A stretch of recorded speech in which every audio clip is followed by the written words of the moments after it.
조갑제 TV 시청자 여러분 안녕하십니까? 2026년 7월 6일 오전 10시 28분입니다. 이른바 스타벅스 가야지란 응원으로 중징계를 받은 배재고 야구부를 둘러싼 논란이 확산되는 가운데 최민희 더불어민주당 의원이 이런 말을 했습니다. 5.18은 민주주의의 성역이 맞다. 5.18은 민주주의의 성역이 맞다. 최 의원은 지난 3일 자신의 페이스북과 SNS X에 이병태 규제합리화위원회 부위원장이 묻네요. 5.18은 성역입니까? 이렇게 인용을 하고 그러면 답해 드립니다. 네, 맞습니다. 민주주의의 성역입니다.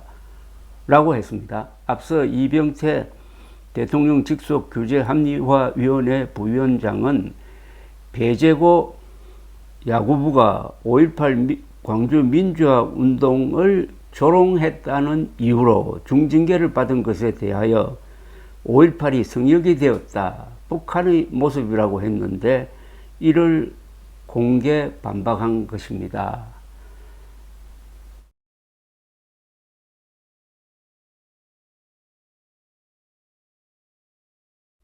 이 기사를 읽으니까 이런 생각이 드네요. 이병태 부위원장의 양식, 최민희 의원의 무식, 양식과 무식의 대결입니다. 왜냐하면은 5.18은 민주주의의 성역이라고 이야기합니다. 5.18은 민주주의의 성역이다. 이게 말이 안 됩니다. 성역과 민주주의는 공존을 할 수가 없습니다. 유럽에서 민주주의가 성장한 과정이 있습니다. 유럽의 민주주의는 우선 교황권에 도전을 했습니다. 교황이, 즉 천주교가 정치에 개입을 해가지고 정교 분리 원칙을 지키지 않고 종교가 정치를 지배하는 것, 여기에 대해서 반발을 했습니다. 그것이 종교개혁으로 나타나기도 했고, 마키아벨리 같은 사람의 이 정치학 논문을 통해서도 정교 분리, 즉 교황권, 종교로부터의 정치의 독립, 이게 바로 교황권을 성역으로 인정하지 않는 방향으로 나아갔습니다. 종교개혁은 민주주의 발전의 획기적인 사건이었습니다. 그게 1517년 마르틴 루터에 의해서 시작되었습니다. 이 종교개혁에 의해서 곳곳에서 이 종교적 갈등이 있었습니다.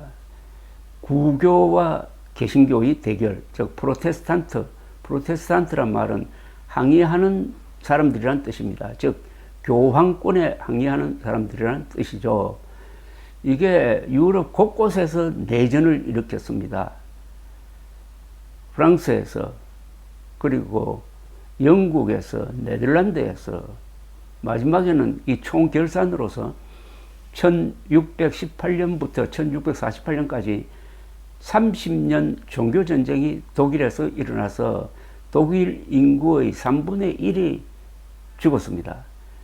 이렇게 전쟁을 치르면서 1648년 웨스트팔리아 조약을 맺으면서 유럽이 정교 분리를 받아들입니다.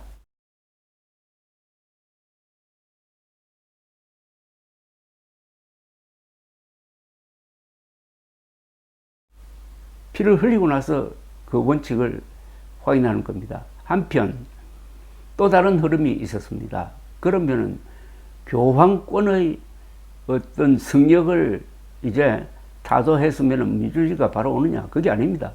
세속 권력도 문제입니다. 즉 왕권이죠. 왕권도 성역으로 두지 않았습니다.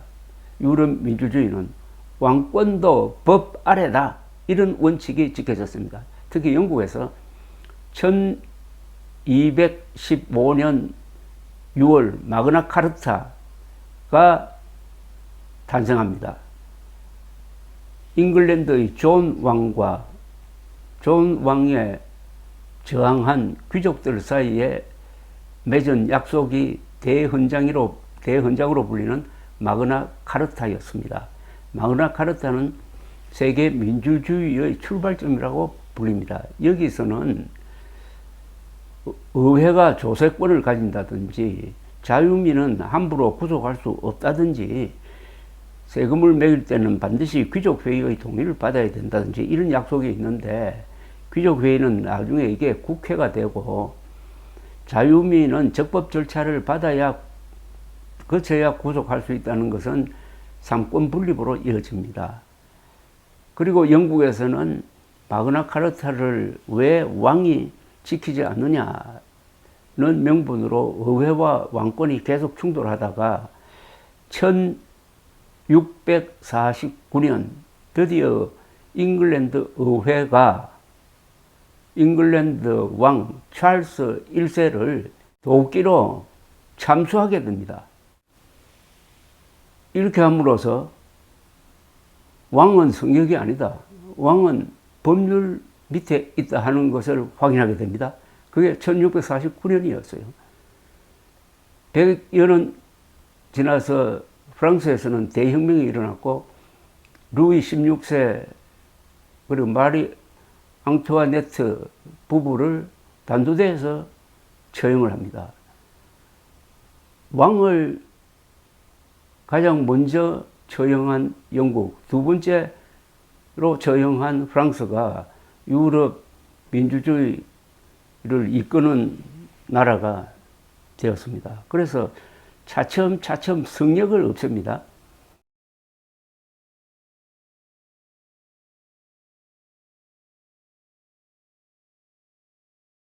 또 남자라는 성역이 있었죠.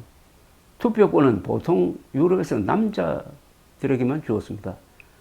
영국에서도 여자가 투표권을 갖게 된 것은 1920년대입니다. 그리고 또 성역이 있었죠. 백인이라는 성역이었습니다. 미국에서 흑인이 투표권을 제대로 행사하게 된 것은 1960년대입니다. 비록 노예 해방이 이루어졌지만은 여러 가지 제약으로 해서 흑인들은 제대로 투표를 하지 못했던 것입니다. 그렇게 해서 오늘날의 민주주의가 성역을 줄여가면서 이렇게 발전을 했는데, 최민희 의원은 5.18이 성역이라고 그럽니다. 5.18이 성역이라고 하면서 이게 또 민주주의의 성역이라고 그래요. 성역과 민주주의란 말은 같이 한 문장에 있을 수가 없습니다. 성역을 부순 게 민주주의인데 5.18을 성역으로 두면은, 즉 광주를 성역으로 두면은 어떻게 됩니까? 민주주의가 죽어야 됩니다. 이래 되면은 광주냐 민주주의냐 이렇게 되는 겁니다. 광주냐 민주주의냐 둘 중에 하나를 선택하라 하면은 당연히 민주주의를 선택을 해야죠. 이런 역사적인 배경을 모르고 그렇다, 광주는 성역이 맞다, 광주는 민주주의 성역이다 라는 주장을 하고, 이병태 부위원장은 학생들이 스타벅스 가야지라고 응원가를 부른 것이 이게 무슨 처벌감이냐, 이거는 표현의 자유다, 표현의 자유 속에는 조롱할 자유도 포함이 돼야 된다, 이걸 인정하지 않고 처벌하는 순간 대한민국은 북한 모습이 된다, 김일성 사진이 비에 젖었다고 울부짖는 그런 모습을 연상시킨다, 이런 이야기를 했습니다. 그래서 제가 이병태 부위원장의 양식, 최민희 의원의 무식이라고 제목을 뽑았던 것입니다. 감사합니다.